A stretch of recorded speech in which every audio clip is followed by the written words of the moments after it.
அனைவருக்கும் வணக்கம். நான் உங்கள் ஆல் இன் ஒன் நந்தினி பேசுகிறேன். இந்த பதிவில் நம்ம பார்க்க போகிறது வரக்கூடிய சனிக்கிழமை கார்த்திகை மாதத்தோட அமாவாசை திதி அப்படிங்கிறது வரப்போகுது. வரக்கூடிய இந்த சனிக்கிழமை 30/11/2024 ஏற்கனவே நம்ம அமாவாசை தினத்தன்று செய்ய வேண்டிய முக்கியமான வழிபாடு என்ன அப்படிங்கிறத நம்முடைய சேனலில் நம்ம பகிர்ந்து இருக்கோம். நம்ம பார்க்க போகிறது வெறும் 3 கைப்பிடி கல்லுப்பு போதுங்க. உங்களுடைய வாழ்க்கையில் மிகப்பெரிய மாற்றத்தை ஏற்படுத்தக்கூடிய 3 முக்கியமான எளிய விஷயங்களை தான் நான் இன்னைக்கு உங்கள் கூட பகிர்ந்துக்க போகிறேன். அதனால் பதிவை ஸ்கிப் பண்ணாமல் கடைசி வரைக்கும் பாருங்கள். நிச்சயம் யார் ஒருத்தவங்க நம்ம ஒவ்வொரு மாதமும் அமாவாசை ஒட்டி போடக்கூடிய பதிவுகளை எல்லாம் செஞ்சுட்டு வரீங்களோ நிச்சயமாக அவங்களுடைய வாழ்க்கையில் நல்ல விதமான முன்னேற்றங்கள் நல்ல பலன்களை தந்து கொண்டே தான் இருக்குது. அவங்க சந்தோஷமாக அனுபவிச்சுட்டு தான் வருவாங்க. அப்படி இல்லைன்னா கூட முன்னாடியே அவங்க வாழ்க்கையில் எப்படி இருந்ததோ அதை காட்டிலும் அந்த வீண் விரைய செலவுகள் ஆகிறது. வீட்டில் பணத்தட்டுப்பாடு அதெல்லாம் கொஞ்சம் கொஞ்சமாக அவங்களுக்கு குறைவதை அவங்க கண்கூடாக பார்க்கலாம். ஏன்னா இந்த கல்லுப்பு பார்த்திங்கன்னா அத்தகைய சக்தி இருக்குது. ஸோ இப்போ எந்த நேரத்தில் எதை செய்யணும் அப்படிங்கிறத நான் உங்ககிட்ட தெளிவாக சொல்ல போகிறேன். நீங்கள் அதை உன்னிப்பாக கவனித்து அதே மாதிரி நீங்கள் செய்யுங்க. இந்த அமாவாசை பார்த்திங்கன்னா சனிக்கிழமை 11 மணிக்கு தான் ஆரம்பிக்குது. அது ஞாயிற்றுக்கிழமை மறுநாள் எத்தனை மணி வரைக்கும் வருது அப்படின்னு சொல்லி பார்த்தீங்க அப்படின்னா உங்களுக்கு 12:20 வரைக்குமே இருக்குது. அது மட்டும் இல்லாமல் உங்களுக்கு அனுஷம் நட்சத்திரம் 1:40க்கு ஆரம்பிக்குது. வழிபாடுகள் நம்மளுடைய கடனை தீர்ப்பதற்கு மிக முக்கியமான பங்கு வகிக்குது. அதனால் எல்லாருமே இப்போ நம்ம சொல்லக்கூடிய 3 விஷயங்களையும் தவறாமல் அன்றைய தினம் செய்யுங்க. நிச்சயமாக உங்களுக்கு கடன் தீர்ந்து நல்ல ஒரு செல்வ செழிப்பான பொருளாதார நிலை அப்படிங்கிறது ஏற்படுங்க. இப்போ முதல்ல நம்ம பார்க்கக்கூடியது உப்புங்க.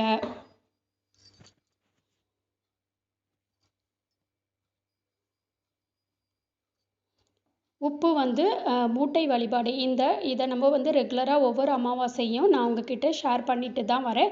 அந்த வகையில் இந்த அமாவாசைக்கு நீங்கள் மாலை 6 மணிக்கு சாயங்காலம் 6 மணியிலேருந்து அதற்கு மேற்பட்ட நேரத்தில் நீங்கள் இதை எப்போ வேணாலும் செய்யலாம். ஏன்னு கேட்டீங்க அப்படின்னா அமாவாசையில் நம்மளுடைய முன்னோர்கள் வழிபாடுகள் தீப வழிபாடுகள் தெய்வ வழிபாடுகள் எல்லாமே செய்யணும். அதனால் இதை நீங்கள் மாலை நேரத்தில் செய்வது அப்படிங்கிறது ரொம்ப நல்லதுங்க. முன்னோர்களுக்கு படையெல்லாம் போட்டுட்டு அவங்க குலதெய்வ வழிபாடு வழக்கம் போல் செஞ்சுட்டு ஃபாலோ பண்ணிக்கோங்க.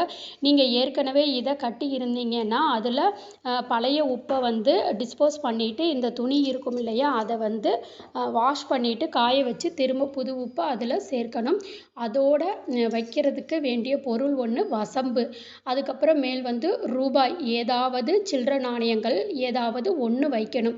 இது கூடவே உங்ககிட்ட வெள்ளி அல்லது பவுன் ஏதாவது சின்ன நகையோ அல்லது சின்ன காசோ அல்லது ஒரு திருகாணி ஏதாவது இருந்துச்சுன்னா நீங்கள் அதை வச்சுக்கலாம். பட் ஆனால் உங்கள் வீட்டில் எப்போ இருந்துச்சுன்னா பார்த்துக்கோங்க.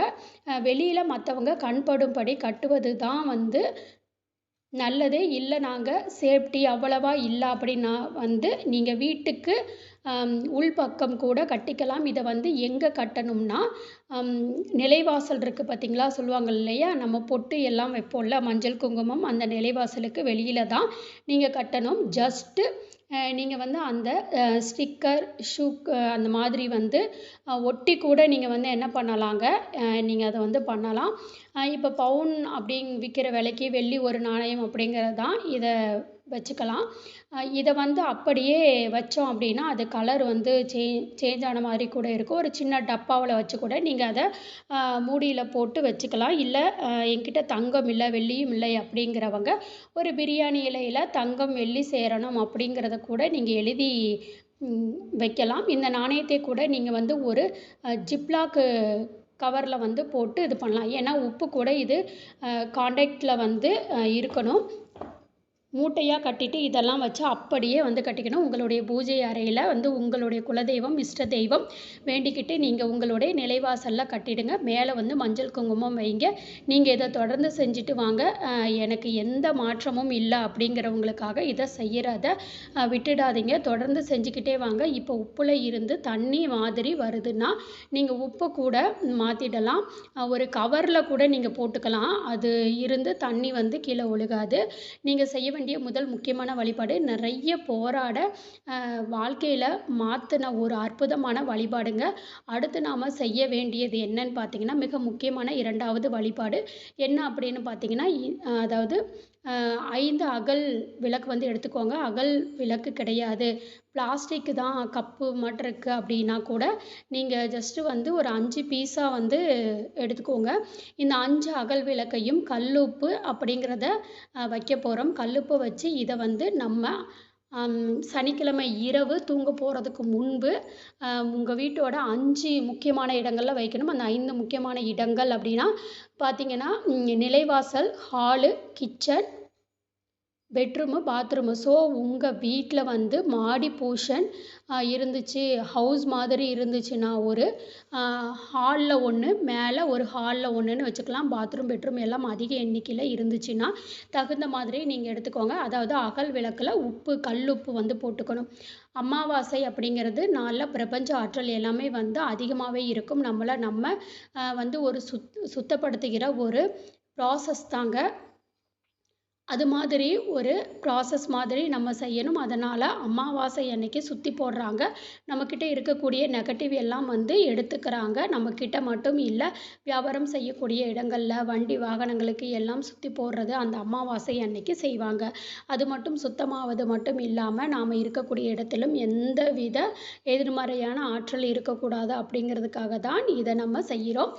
நம்ம என்னதான் வீடாக மாப்பு போட்டாலும் நம்ம பேசின பேச்சுக்கள் எல்லாம் இந்த தொலைக்காட்சியிலிருந்து வரக்கூடிய அந்த நெகட்டிவான வார்த்தைகள், அதிர்வுகள் எல்லாம் அந்த இடத்திலேயே இந்த கல்லுப்பு இருக்குது பார்த்தீங்களா, அந்தந்த இடத்துல வைக்கிறோம். ஸோ தட் பாத்ரூமில் கட்டாயமாக வைக்கணும். பாத்ரூம், டாய்லெட் தனித்தனியாக இருந்துச்சு அப்படின்னா நீங்கள் 2 இடத்துலையும் கட்டாயமாக வைக்கணும். மறுநாள் காலையில் நீங்கள் தூங்கி எழுந்ததுக்கப்புறம் ப்ரெஸ் பண்ணிவிட்டு முகம் வந்து கை கால் கழுவிட்டு, முகம் கை கால் எல்லாம் கழுவிட்டு இதை வந்து நீங்கள் சிங்க்லேயோ அல்லது பாத்ரூம்லேயே டிஸ்போஸ் பண்ணிடலாம். உப்பை வந்து கரைச்சி ஊற்றக்கூடாது. இதுதான் 2வது விஷயங்க. 3வது வந்து பார்த்திங்கன்னா, முக்கியமான வழிபாடு என்ன அப்படின்னு பார்த்தீங்கன்னா, சனிக்கிழமை இரவு நீங்கள் தூங்க போகிறதுக்கு முன்பு ஜஸ்ட் அவங்களுக்கு அவங்களே செஞ்சுக்கலாம். திருஷ்டி கழிக்கக்கூடியது முறை என்ன அப்படின்னா, வீட்டில் பெரியவங்க இருந்தாங்க அப்படின்னா இருக்கிறவங்க எல்லாரும் கிழக்கு முகமாக அமர வைத்து அவங்க எல்லாருக்குமே திருஷ்டி கழிப்பாங்க. ஆனால் ஒவ்வொரு அமாவாசையும் நீங்கள் வார நாட்கள் செய்கிறீங்களோ இல்லையோ, ஆனால் அமாவாசை என்று நம்ம திருஷ்டி கழிப்பது அப்படிங்கிறது நல்லது. இப்போ ஹஸ்பண்ட் அண்டு ஒய்ஃப் பசங்க இருக்காங்க அப்படின்னா ஒய்ஃப் வந்து மற்ற 3 பேரையும் அமர வச்சு அவங்க சுற்றி போடலாம். தனக்கு தானேயும் வந்து தன்னுடைய தலையை சுற்றியும் இதை போட்டுக்கலாம். ஜஸ்ட்டு 1 டம்ளர் வந்து தண்ணி இதை வச்சு செஞ்சுட்டு அந்த தண்ணீரில் இந்த கல்லுப்பை வந்து போட்டு மறுநாள் ஞாயிற்றுக்கிழமை காலையில் இந்த கல்லுப்பு தண்ணீரில் இருந்து கரைஞ்சிருக்கும். அதை வந்து நீங்கள் கிச்சன் சிங்க்லோ அல்லது பாத்ரூம் வாஷ் பேஷன்லையோ நீங்கள் இதை வந்து டிஸ்போஸ் பண்ணிடலாம். ஸோ இவ்வளவு தாங்க. 3 கைப்பிடி அளவு கல்லுப்பை அதை நீங்கள் 3 விதமாக பயன்படுத்த போகிறீங்க. அந்த 3 விதமாக வாழ்க்கையில் மாறப்போகுதுங்க. அதனால் எல்லாருக்குமே இந்த பதிவை நீங்கள் ஷேர் பண்ணுங்கள். சேனலுக்கு மறக்காமல் சப்ஸ்கிரைப் பண்ணிக்கோங்க. இந்த பதிவு பிடிச்சிருந்துச்சு அப்படின்னா அதுக்கானதையும் வந்து கமெண்ட்டில் வந்து தெரியப்படுத்துங்க. எல்லாருமே இதை வந்து ஃபாலோ பண்ணி பயன்பெறுங்க. கண்டிப்பாக நான் மீண்டும் ஒரு முறை வந்து அதை எக்ஸ்பிளைன் பண்ணுறேன். இது வந்து பார்த்திங்கன்னா, ஒரு மஞ்சள் துணியில் கல்லுப்பு, அதுக்கப்புறம் வசம்பு, ₹1 காயினு இதை கட்டி நீங்கள் வந்து நிலவாசலில் வந்து ஒரு மஞ்சள் துணியில் கட்டிடணும். 2வது பரிகாரம் என்ன அப்படின்னா, ஒரு சின்ன அகல் விளக்கு எடுத்துக்கோங்க. அதில் கல்லுப்பு போட்டு உங்கள் வீட்டில் எத்தனை ரூம் இருக்கோ அத்தனை ரூம்லேயும் வச்சுடுங்க. 3வது பரிகாரம் என்னென்னா, இரவு நேரம் தூங்க போகும்போது ஒரு கைப்பிடி அளவு கல்லுப்பு எடுத்து உங்களுடைய தலையை 3 முறை இடது வலது சுற்றிட்டு உங்கள் வீட்டில் இருக்கிறவங்களையும் சுற்றி இதை வந்து ஒரு கண்ணாடி டம்ளரில் போட்டு நைட் ஃபுல்லாக வச்சுருங்க. காலையில் சிங்கில் ஊற்றிடுங்க.